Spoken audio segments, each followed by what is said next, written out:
Cheers.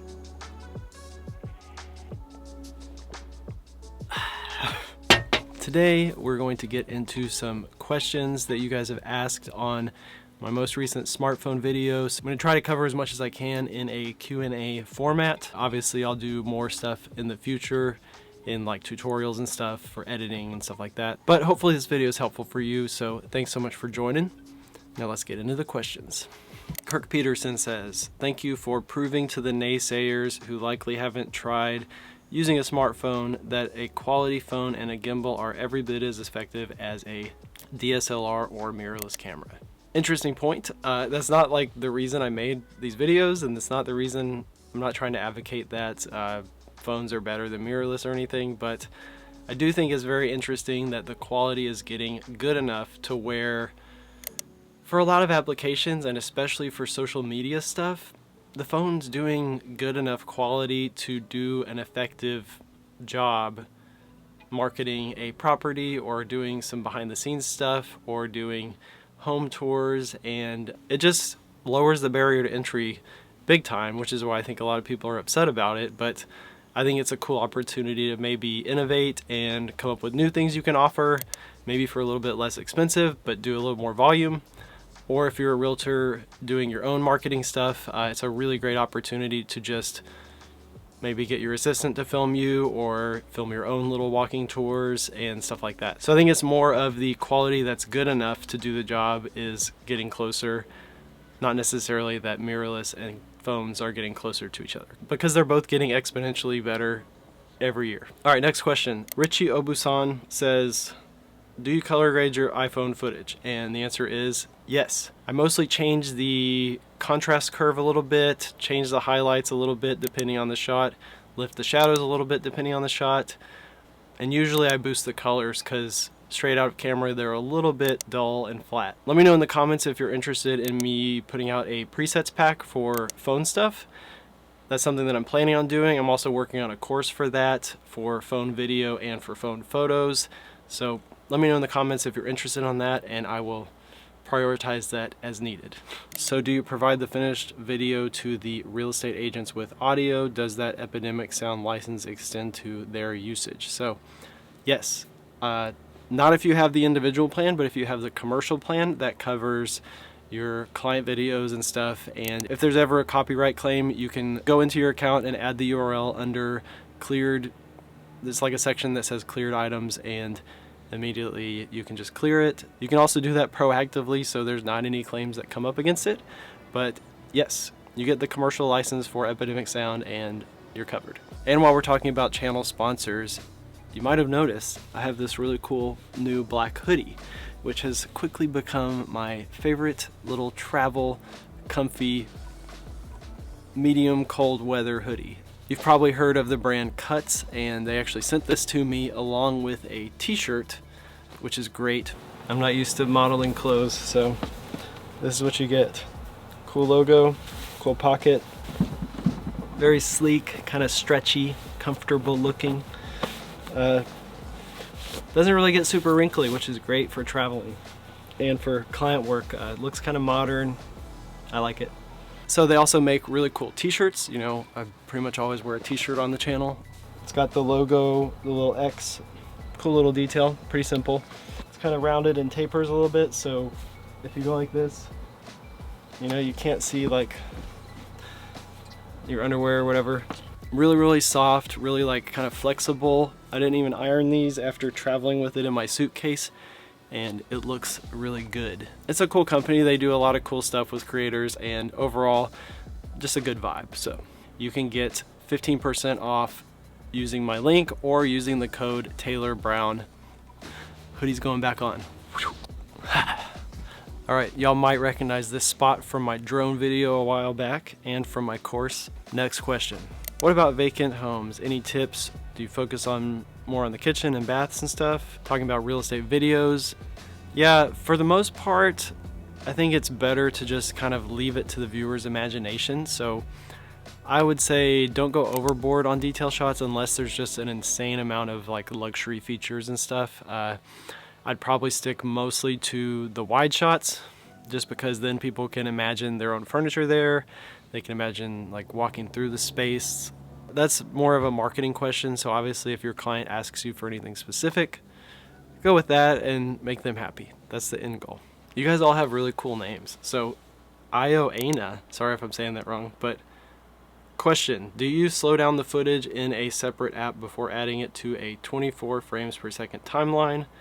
Or do you just slow down each clip in the timeline as required? So one really easy way to edit is just drop everything in the order you want it to be in on your timeline, highlight it all, change the speed all at the same time to 80% because I shot it in 30 frames per second, and then go through and change the 60 frames per second once to 40%, and usually that's a good way to start. Then I'll go through and cut it and sync it to the music a little bit better and kind of reorganize the clips a little bit and do some, final tweaking and stuff. David W2910 says, amazing editing, great ideas for my social media tours. So thank you.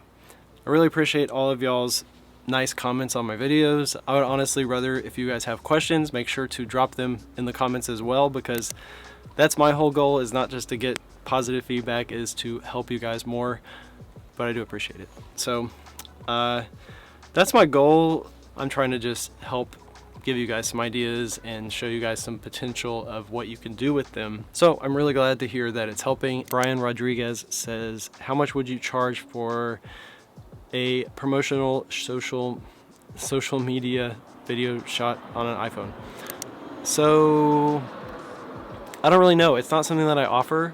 So I would probably offer it mostly as a add-on to photography, or if you're adding on to a normal video and you want some alternative edits for like Reels or TikTok or something, I would consider it like an upgrade and probably would charge less, depending on the scope of the project, than a normal video. So probably just really consider the amount of time it takes you compared to a normal video and adjust your pricing based on that. So probably like half price. Try some prices out, maybe try to charge a little bit more than you think you should, and that might be a way to set your price, because if people are willing to pay for it, then the market can kind of decide the value for you.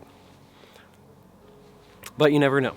So Aerial Motion Photography says, do you have any recommended songs on Epidemic Sound? And yes, I actually have a playlist where it's kind of my top favorite variety of songs that are really good for real estate videos. And if you go in and check it out, you can do the free 30-day trial, get all of them for free, try it out, use them indefinitely for all your projects. And if you like any specific one, you can click the little find similar icon and find similar songs really easily. So yes, lots and lots of good stuff on Epidemic Sound. All right, JB Photo says, I'm on a Osmo 5. Do you lock the tilt? Your gimbal stays perfectly steady. So tilting is up and down motion, and I actually do a lot of tilting in the video. So maybe they're talking more about the roll axis. So I do pretty much always just keep my gimbal on the pan follow setting. I think on the phone it's just called follow mode. You just want to not use the FPV mode. So that will do all the crazy rolling stuff that you see on like Inception mode on gimbals, and that doesn't really make sense most of the time for real estate stuff. Also, I will note, for a lot of the clips I do use stabilization in post-production, so that helps smooth it out a little bit too.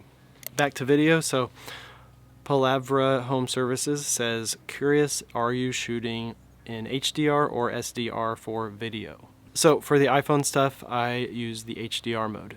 It helps you get higher dynamic range, so window views, interior views, all being exposed a little better, just helps. So yeah. Okay, another gimbal question. So JM Real Estate Media says, why don't you use the shutter, start, and stop button on the gimbal? I just didn't think about it.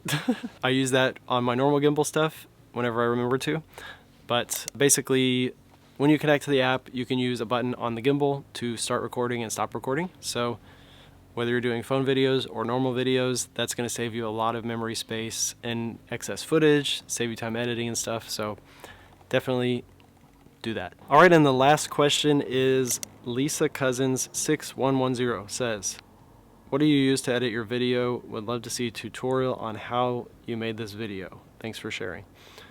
So, great idea. So currently I am using Final Cut Pro to do my editing. I started out on Premiere. It's really good, except for it crashes a lot. So whenever I bought Final Cut, it's kind of weird to learn. There's a few frustrating things about it, but overall, my whole editing experience with Final Cut has been better. It's a little simpler, doesn't really crash, exporting times are a little faster, so it's just nice. I do have some editing tutorials already on the channel if you do want to check those out, but I might do one breaking down how I edited that video. Stay tuned. Try not to just do like too many videos about the same video, if you know what I mean. I want to keep it interesting and updated for you guys. Alright, so that's about it for all these questions. Let me know in the comments if you like this format of video. It's kind of a new thing I'm doing, so I like it because it's a different way to interact with y'all instead of just typing away comments. You can watch this and see yourself in the video. You can get a little bit more of a personalized answer. It's a little bit easier to communicate this way, hopefully.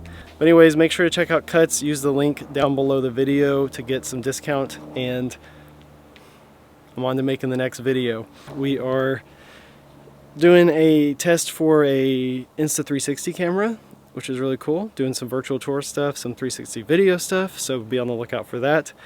And doing another couple tutorials on interior photography and on real estate videos too, hopefully, if I have time. So make sure to subscribe if you're not already so you don't miss out on that stuff, and I look forward to seeing y'all in the next one. Peace.